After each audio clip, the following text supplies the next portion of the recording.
I just want to know about how does it feel with retirement, and what are your retirement plans?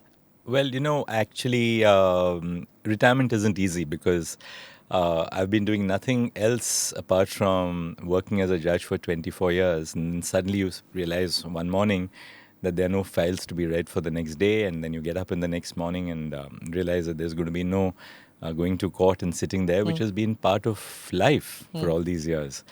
But then after the first couple of days, you sort of breathe the air of freedom in the sense that, any judicial office comes with so much of restraint, responsibilities, the routine, the isolation from society because of, the kind of post which you occupy, whether as a judge of the High Court or Chief Justice of the High Court or judge of the Supreme Court. So in that sense, I've been enjoying just the ability to meet people, go out on my own, visit bookstores, and of course a little more time to listen to music and do all the things which I have really missed out on How the is last it 24 isolation, years. if I may ask? Like, aren't judges very social people? No, judges, actually, it's to the contrary. At a certain level, well, you see them social in the sense that they'll attend legal aid clinics or they'll go to law schools to talk to students. But deep down, you're really very, very isolated because you don't make new friends as a judge. That's at least the policy which I followed. So the only friends which you have are old friends and friends which you make on the bench, colleagues you come close to. But then as a Chief Justice, there's another restraining factor which is that you have to be equal in all your colleagues. So you cannot have favorites among colleagues as well. So, all in all, life as a judge is really very different from being outside. You have to be connected to society in the sense you have to understand what's happening on the ground. Otherwise, you can't decide cases. But at a personal level, the number of people you associate with, the kind of people you associate with is you have to take so much of care because they possibly could be a connect with the case you are deciding. Someone may have an interest.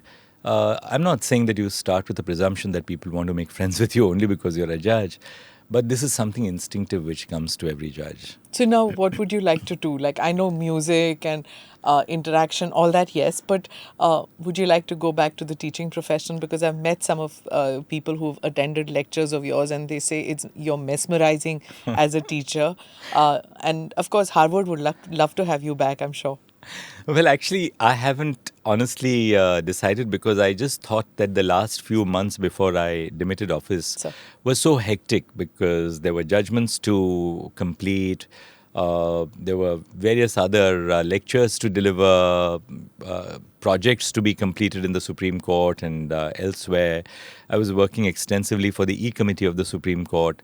So all in all, it was a very hectic time for me. On sane advice, both at home and among close friends, I'm just taking some time off. I think at least for a couple of weeks or maybe a month or so, which is not to say that I'm not doing some work. There's a little bit of work which is coming my way as well, professional work, which is wonderful because that gets me an opportunity to interact with youngsters, particularly young professionals, both in the law and beyond. Something which I've missed doing all these 24 years. But I don't want to be just a former judge who's an arbitrator or doing consultancy work. I have other interests as well, and I want to teach. I would, of course, like to be connected to the younger people in our society because I think that's where India is moving. The future and the present, for that matter, is of the young. There's a demographic shift in our society, and I'm enormously inspired when I talk to young people, whether they're my own judicial law clerks, youngsters who come and meet me. So that's something which I'm really looking forward to doing, which is to mentor the young. In whichever way I can. I don't want to sound pompous by saying that I'm capable of mentoring young people, but I'd like to spend as much of my time as possible teaching young people. Click here to watch the full episode.